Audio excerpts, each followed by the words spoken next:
It's January. You haven't seen another human being in 3 weeks.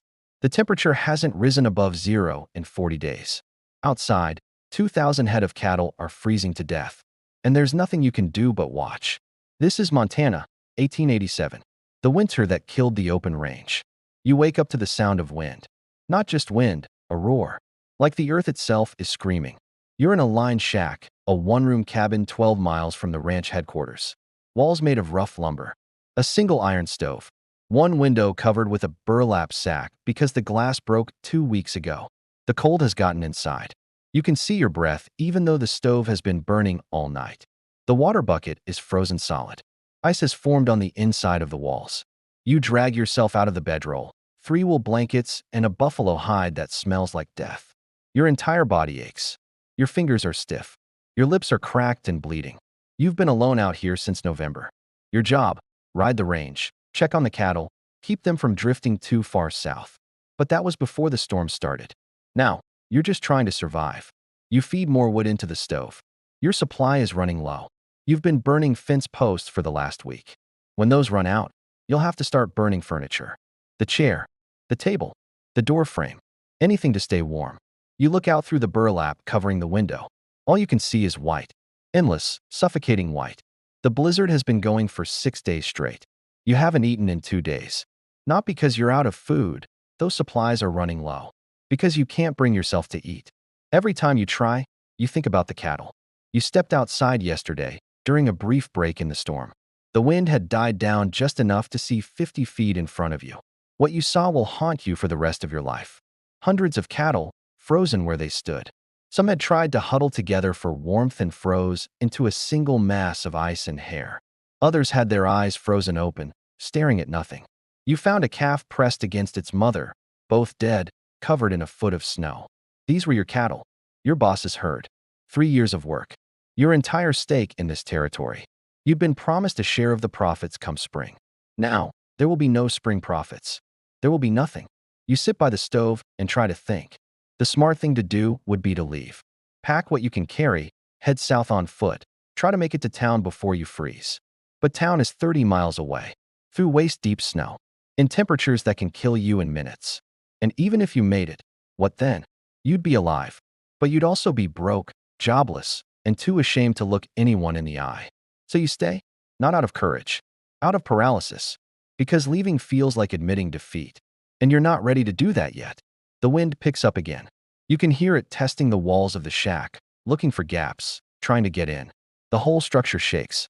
You start to wonder if it will hold. You've heard stories. Men trapped in shacks that collapsed in the wind. Buried under snow and lumber, freezing to death in the wreckage. You check the stove. Still burning. That's all that matters. You think about your family back in Ohio. Your mother. Your sister. You haven't written to them in months. They don't know where you are. They don't know if you're alive. You think about the foreman back at the main ranch. Is he alive? Are any of the other hands alive? You have no way of knowing. You are completely, utterly alone. The isolation is worse than the cold. At least cold is something you can fight. You can burn wood. You can wrap yourself in blankets. You can move, stay active, keep the blood flowing. But loneliness? There's no defense against that. You talk to yourself sometimes, out loud, just to hear a human voice. You've started having conversations with people who aren't there. Your father, your old boss from back east, a girl you knew once. You know it's not real, but it helps. As night falls, the temperature drops even further. You pile every piece of clothing you own onto your body. 2 shirts, a wool coat, a blanket wrapped around your shoulders like a shawl. It's not enough. It's never enough. You sit as close to the stove as you can without burning yourself. The metal glows red hot, but the heat barely reaches 3 feet. You think about the men who won't make it through this winter. You've heard rumors. Before the worst of the storms, a rider passed through and said entire ranches were being wiped out. Cowboys found frozen in their saddles. Families trapped in their homesteads, burning furniture to stay alive. You wonder how many people are dying right now. Tonight, while you sit here, you wonder if you'll be one of them. The wind howls, the stove crackles, and you wait for morning. You don't really sleep anymore. You close your eyes for a few hours, but it's not sleep. It's just absence, a kind of half-consciousness where you drift in and out of dreams that are more like nightmares. You dream about warmth, about summer, about green grass and blue skies. You dream about the cattle, alive and healthy, grazing on the open range. And then you wake up, and the dream dies, and you back in the frozen hell of January 1887. You've lost track of how long you've been out here. Weeks? Months? Time has stopped meaning anything.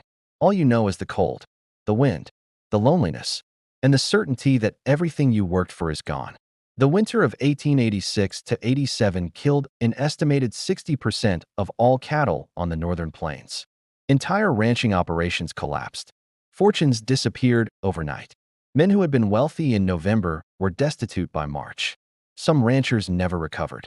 They sold what little they had left and went back east, broken. Others stayed. They rebuilt.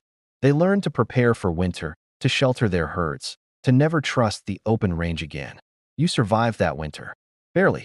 When the thaw finally came in late March, you walked out of that lined shack and found a landscape of death. Thousands of cattle, their bodies revealed by melting snow, stretching as far as you could see. You didn't cry. You were too numb for that. You just walked away. This was the winter that killed the open range. And it nearly killed you too. Old America Diaries, real life, real history, one state at a time.